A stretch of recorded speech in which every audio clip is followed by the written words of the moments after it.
Assalamualaikum warahmatullahi wabarakatuh.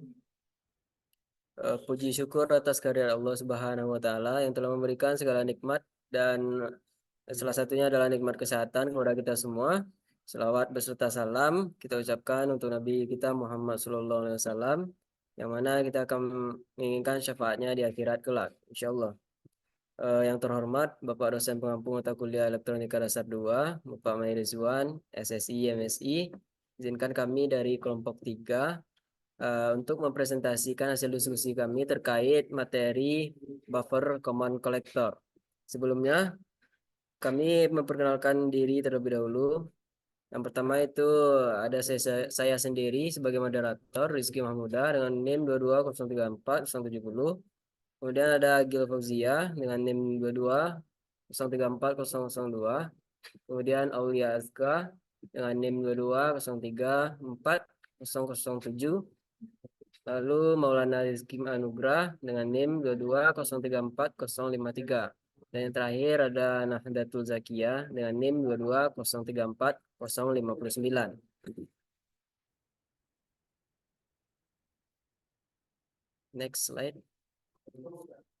Baik, untuk memulai materi ini, kita kami menyajikan sebuah gambar rangkaian dari penambahan common collector di belakang common emitter. Penambahan common collector atau di belakang common emitter ini digunakan atau berfungsi sebagai untuk menstabilkan jatuhnya tegangan dari penguat common emitter sehingga tegangan output itu tidak menjadi jatuh dan tegangannya bisa diperkuat seperti di rangkaian common emitter. Di dalam gambar itu terlihat pada keluaran penguat common emitter itu dihubungkan dengan beban CE, yang mana ini akan menyebabkan terjadinya jatuh tegangan yang tidak diharapkan. Dan ini terjadi karena referensi keluaran dari penguat dengan tahanan beban itu berperan sebagai pembagi tegangan. Untuk mengurangi jatuh tegangan ini, maka diperlukan suatu penguat yang mempunyai referensi masukan yang besar dan referensi keluaran yang kecil. Dan penguat yang mempunyai penguatannya mendekati 1. Penguat-penguat seperti ini itu dikenal dengan buffer. Dan di sini kita menambahkan buffernya yaitu rangkaian common collector di belakang common emitter. Kemudian materi selanjutnya itu akan dipresentasikan oleh Nahdlatul Zakiyah. Kepada Nahda kita persilakan.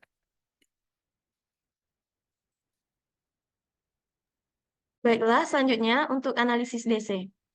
Di mana dalam analisis DC ini pada buffer common collector atau dikenal dengan sebagai emitter flower, fokus utamanya adalah pada titik operasi bias, transistor, dan juga responsnya terhadap perubahan tegangan input. Yang pertama itu terdapat titik operasi atau biasing. Biasanya transistor dalam buffer common collector ini dioperasikan dalam mode aktif, di mana titik kerjanya terletak di daerah linear dari kurva karakteristik transistor. Untuk kedua, yaitu terdapat respons terhadap perubahan tegangan input. Ia akan memberikan penguatan tegangan sekitar 1, tetapi menghasilkan impedansi output yang rendah. Ketika tegangan input berubah, tegangan output akan mengikuti perubahan tersebut dengan amplitudo yang hampir sama. Lalu yang ketiga, terdapatnya stabilitas titik operasi transistor. Terhadap variasi suhu dan juga toleransi komponen, itu merupakan hal yang penting untuk dipertimbangkan, di mana pada analisis DC ini dapat membantu memastikan bahwa buffer common collector beroperasi sesuai yang diinginkan dalam kondisi statis ataupun tanpa sinyal output. Untuk melakukan analisis DC ini, kita perlukan rangkaian ekivalen DC, di mana semua komponen yang terhubung dengan terminal kapasitornya, tetapi tidak terhubung dengan terminal kapasitor langsung tegangan DC, maka komponen tersebut dan juga kapasitornya dianggap tidak ada.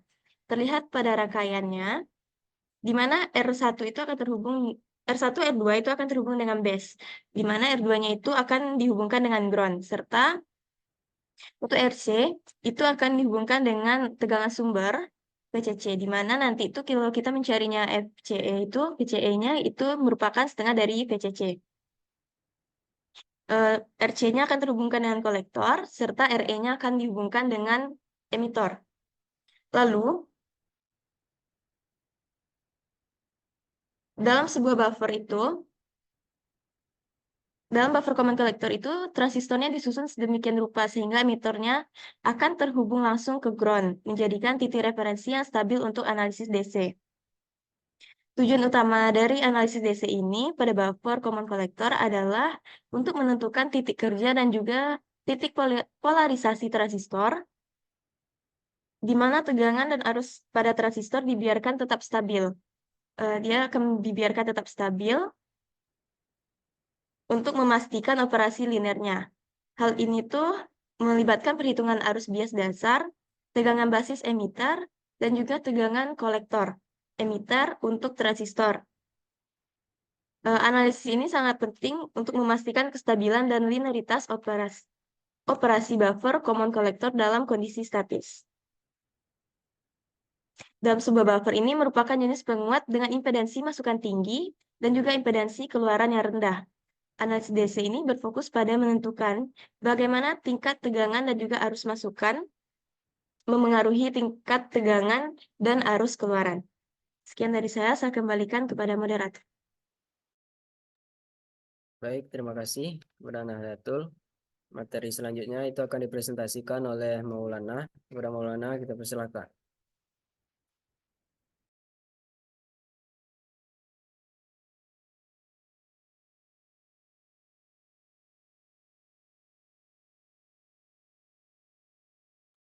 Baik, terima kasih dari moderator. Selanjutnya adalah materi desain dengan desain titik kerja transistor, di mana common collector mempunyai current, gain, voltage, dengan konfigurasi penguat common collector. Digunakan banyak aplikasi, seperti dalam konfigurasi common collector yang bisa berfungsi sebagai buffer, di mana arus bipolar junction transistor atau alpha ADC sama arusnya adalah IC per IE, di mana alpha adalah skop perbandingan arus kolektor terhadap arus emitter. Idealnya besar ADC adalah 1, di mana besar penguatan dari resistor konfigurasi common collector berdasarkan dengan nilai betanya, yaitu nilai beta bisa dicari dengan IC per IB. Di mana beta didefinisikan sebagai besar perbandingan antara arus kolektor dan arus basis. Artinya beta adalah parameter yang menunjukkan kemampuan dan penguatan arus atau current dari suatu bagian dari transistor. Mungkin bisa next.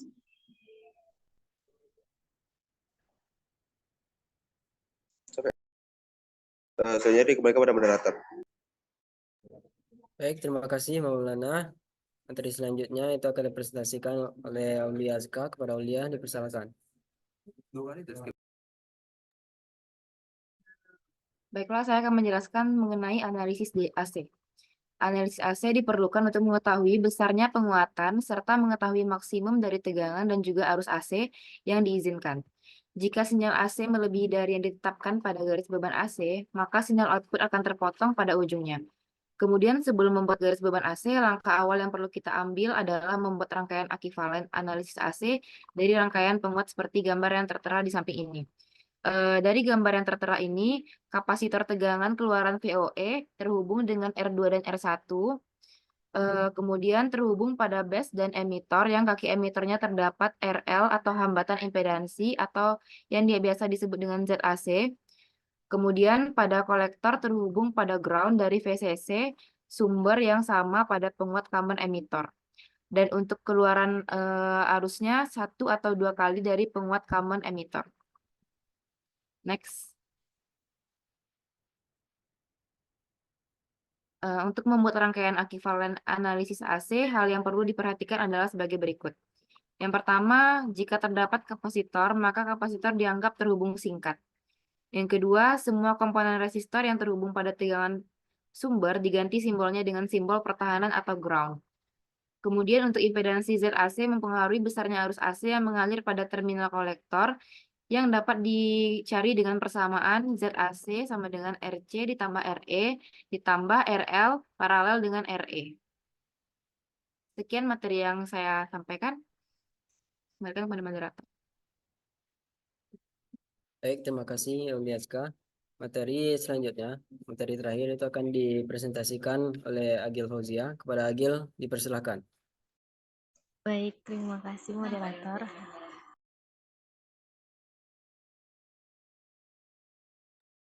Baik, terima kasih moderator. Selanjutnya yaitu pengaruh pembebanan pada keluaran. Yang pertama, common collector memberikan impedansi output yang rendah sehingga menghasilkan tegangan output yang stabil bahkan ketika beban yang terhubung cukup rendah. Kemudian yang kedua, pengaruh pembebanan pada keluaran yaitu tegangan output sedikit kurang dari tegangan masukan. Pembebanan yang terlalu besar dapat menyebabkan penurunan tegangan lebih lanjut. Yang ketiga, pembebanan yang berlebihan dapat menyebabkan arus keluaran menjadi terbatas, terutama jika transistor menjadi jenuh atau memotong. Kemudian, agar kinerja lebih optimal dapat dilakukan dengan menghitung nilai-nilai resistor yang sesuai. Next.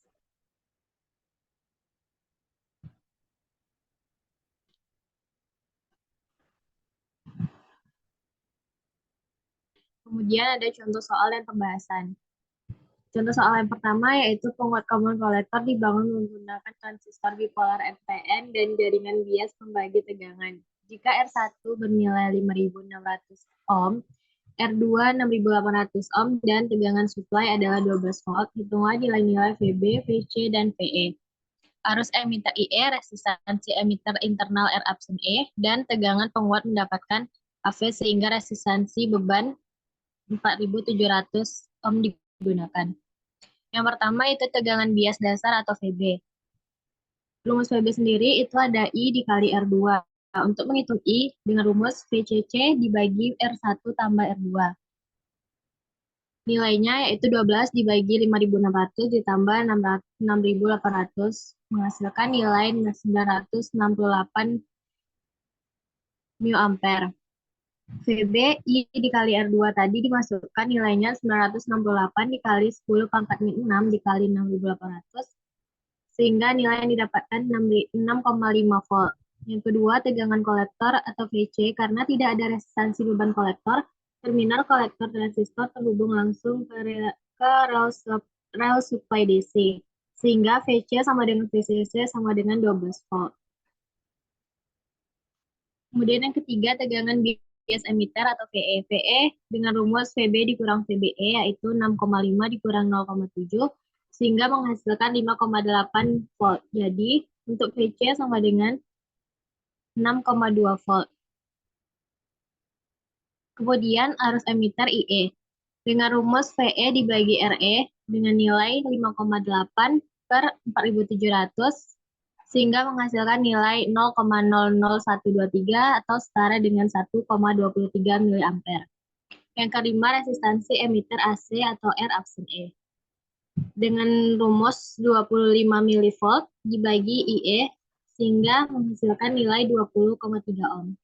Yang keenam itu ada gain tegangan atau AV. AV sendiri memiliki rumus RE dibagi R kecil E kecil ditambah RE dengan nilai 4.700 per 20,3 tambah 4.700 sehingga nilainya 99,6%. Untuk contoh soal yang kedua, dengan menggunakan gambar seperti rangkaian di samping, menghitung impedansi input dari base transistor dan tahap penguat jika resistansi beban RL adalah 10 kΩ dan transistor NPN gain arus adalah 100. Yang pertama, menghitung resistansi emitter AC R absen E dengan rumus yang sama 25 mV dibagi IE. IE yang didapat yaitu senilai dengan 1,23 mA sehingga 25 mV dibagi 1,23 mA bernilai 20,3 ohm. Kemudian yang kedua, resistansi beban ekivalen atau RE. RE sendiri paralel dengan RL, sehingga RE sama dengan RE kali RL dibagi RE ditambah RL. Sehingga dimasukkan angkanya 4.700 dikali 10.000 per 4.700 ditambah 10.000 sehingga menghasilkan nilai 3.197 ohm atau 3,2 kilo ohm. Yang ketiga, impedansi base transistor atau Z-base. Dengan persamaan beta dikali RE tambah R kecil absen E dengan rumus 25 mV dibagi IE hingga menghasilkan nilai 20,3 ohm. Dengan Z-base, dengan beta 100 dikali 3.200 ditambah 20,3 sehingga menghasilkan nilai 322 kilo ohm. Yang keempat ada penguat input impedansi atau Z-in stage. Z-in sama dengan R bias paralel dengan R base. R bias sendiri memiliki persamaan R1 dikali R2 dibagi R1 tambah R2 dengan nilai 5.600 kali 6.800 dibagi 5.600 tambah 6.800 sehingga menghasilkan nilai 3.070 ohm. Untuk Z-in sendiri itu memiliki persamaan R bias dikali Z base dibagi R bias tambah Z base dengan nilai 3.070 dikali 32.000 per 3.070 tambah 32.000 sehingga menghasilkan nilai 2.800 ohm atau setara dengan 2,8 kilo ohm. Hanya itu yang dapat saya sampaikan, dikembalikan ke moderator. Terima kasih kepada Agil Fauzia. Dengan berakhirnya penyampaian materi terakhir ini, kesimpulannya dalam presentasi ini kami telah menguraikan konsep-konsep dalam penggunaan rangkaian buffer di belakang common emitter. Kita bisa mengetahui bahwa konfigurasi transistor ini itu memberikan penguatan tegangan yang signifikan dengan impedansi input yang rendah dan impedansi output yang tinggi, serta juga mempertimbangkan keuntungan dan keterbatasan dari penggunaan rangkaian ini termasuk sensitivitas terhadap suhu dan frekuensinya yang tinggi, dan juga untuk menghindari atau jatuhnya tegangan dari rangkaian common emitter yang sebelumnya. Demikian presentasi kami pada hari ini. Mohon maaf atas kesalahan, kekurangan, dan kesalahan kata. Kami dari kelompok 3 mengucapkan terima kasih. Assalamualaikum warahmatullahi wabarakatuh.